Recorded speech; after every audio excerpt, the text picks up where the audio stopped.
छंद नंबर 6। एकत्व भावना का लक्षण। एकत्व अर्थात एकपन। मैं कितनी भी भीड़ में रहूं लेकिन मैं तो मैं ही हूँ। एको हम अहम एको, मैं एक हूँ, मैं एक हूँ। इसकी तो रोज एक माला फेरनी चाहिए। इससे क्या होगा? इससे हमारा सारा कंपटीशन खत्म हो जाएगा। आज हम क्या करते हैं, हम इसको देखते हैं, उसको देखते हैं, इसकी गाड़ी, उसका बंगला, उसका रुपया, उसका पैसा, उसका पढ़ना, उसका लिखना, सब कुछ दूसरों को देख देख कर चल रहा है। यहाँ कह रहे हैं नहीं, तुम तो एक हो, उस एक की ओर दृष्टि करो। छंद नंबर 6। शुभ अशुभ कर्म फल जीते, भोगे जिए एक ही तेते। सुत दारा हुए न सीरी, सब स्वार्थ के हैं भीरी। शुभ अशुभ कर्म फल जीते, भोगे जिए एक ही तेते। सुत दारा होए न सीरी, सब स्वार्थ के हैं भीरी। जेते जो जो शुभ कर्म फल, शुभ कर्म के अच्छे फल हैं और अशुभ कर्म फल जेते, और अशुभ कर्म के जितने फल, पाप कर्म के जो खोटे फल हैं, तेते उनको जिय यह जीव, एक ही अकेले ही भोगे भोगता है। शुत अर्थात पुत्र, दारा अर्थात स्त्री, शीरी हिस्सेदार न हुए नहीं होते हैं। ये सब स्वार्थ के, सुमतलब के, भीरी गर्जी स्वार्थी हैं। यहाँ पर जो पुण्य पाप मैंने किया है, उस पुण्य पाप का फल मुझे ही भोगना है, अन्य कोई भोगने वाला नहीं। अरे अन्य कोई हाथ लगाने वाला नहीं। जन्म अकेला, मरण अकेला, और सुख दुख का भोगना वो भी अकेला।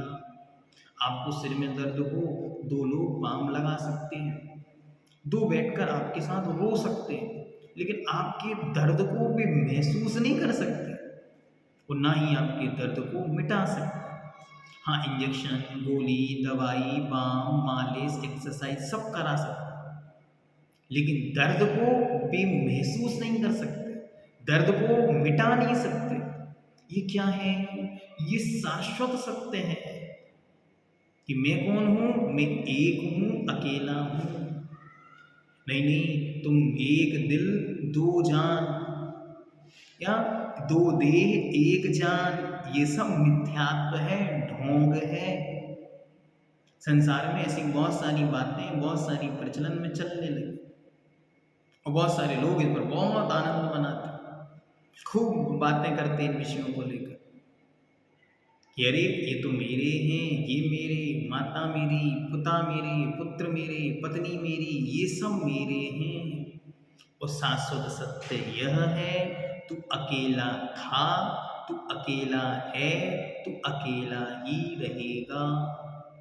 इसलिए रोज सुबह उठकर एक माला फेरो, एको हम, एको हम, एको हम, अहम इक्को, अहम इक्को, अहम इक्को, मैं एक हूँ, मैं एक हूँ, मैं एक हूँ।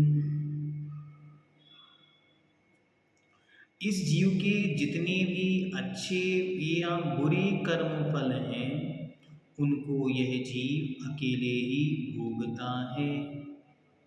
पुत्र, स्त्री आदि कोई भी सुख दुख के साथी नहीं है। ये सब स्वार्थ बस सगे बने हुए हैं। ऐसा चिंतन करना एकत्व भावना है। एक पने का चिंतन बहुत शक्ति प्रदान करता है। कभी भी आपको हीन नहीं होने देता। दुनिया में कितना भी पावरफुल आदमी दिखे, आपको ये समझ लेना है मैं तो एक था, एक हूँ, एक रहूँगा।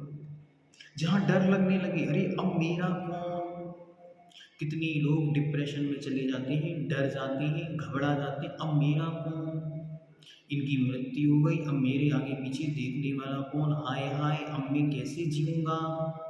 ये मंत्र आपको ताकत देता है, संबल देता है। डरो मत, यहाँ ना कोई किसी का था, न है, न होगा, तुम अपने हो। तुम जन्मे भी अकेले थे, तुम मृत्यु को भी अकेले ही प्राप्त करोगे, इसलिए जीना भी अकेला सीखो। इसका नाम है क्वारंटाइन। जीना भी अकेला सीखो, इसका नाम है धर्म ध्यान। किस किस को अपना मान रहे हो, ये सब तुम्हारी मूर्खता का परिणाम है। जितना कुछ इकट्ठा करना है कर लो, ठीक है, चलो एक समय दे दिया आपको, सब एकत्रित कर लो। सब एकत्रित करने के बाद अब क्या विचार करो, अब विचार करो इनमें से क्या क्या मेरे साथ अगले भाव में साथ जाना है।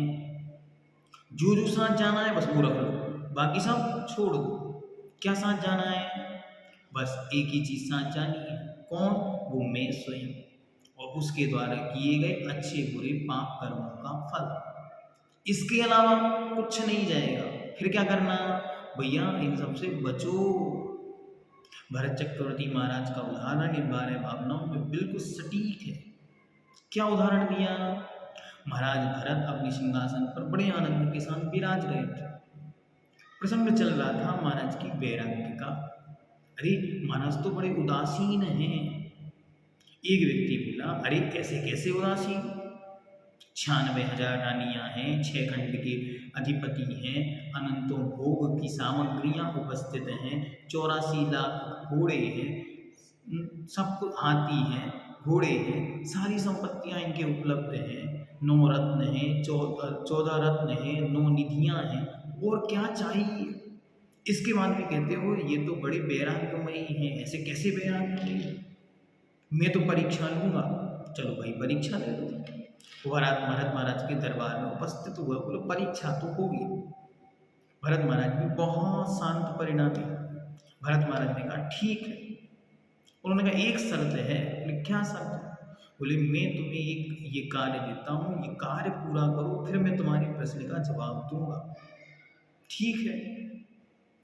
भरत महाराज ने उसके हाथ पर जलता हुआ दीपक फुल घी से भरा हुआ रख दिया, और भरत महाराज ने उससे कहा अब तुम जाओ और मेरा सारा महल देखकर वापस लौट कर आओ। दीपक जैसा दिया वैसा ही जलता हुआ मिलना चाहिए, ना दीपक बुझना चाहिए ना घी गिरना चाहिए, दोनों काम, ना घी गिरना चाहिए ना ही बाती बुझनी चाहिए। तुम जाओ, मेरा पूरा महल, 14 रत्न, 9 निधियाँ, सारे घोड़े हाथी, सारा वैभव अच्छी तरह देखो, वापस आओ। ठीक है महाराज। और जैसे घी गिरा, पीछे से एक तलवार आपके कर देगी। ठीक है। 2 तलवार धार यहाँ पर ऐसे लटकाए हुए और उसके आगे चलते चले जा रहे, चलता चला जा रहा, चलता चला जा रहा। शाम होने को आई। शाम को लौटकर उस राजमहल में महाराज के पास आया और महाराज को दीपक सामने रखकर और बड़ा हताश होता हुआ देखा। महाराज बड़े मुस्कुराते उससे बोले, क्यों भाई, तूने भोगों को अच्छी तरह देखा, समझा, भोगा? तो बड़ा सिर झुकाकर बोला, महाराज क्या विषयों की ओर देखता, क्यों नहीं देखा महाराज, इस ज्योति से फुर्सत तो मिले। तो महाराज इतने मुस्कुराते हुए उससे बोले, बस यही तो मैं तुझे समझाना चाह रहा हूँ, इस ज्योति से फुर्सत तो मिले, तब तो मैं बाहर के इन विषय भोगों को देखूं। अरे मुझे तो ऐसा लगता है एक एक क्षण ये आयु रूपी घी कम होता चला जा रहा है, कहीं ये ज्योति बुझ ना जाए। ऐसे चिंतन करना है, तब इन विषय भोगों में, इन सुख की सामग्रियों के बीच भी वैरागी बनकर, दृढ़ विश्वासी बनकर जीता।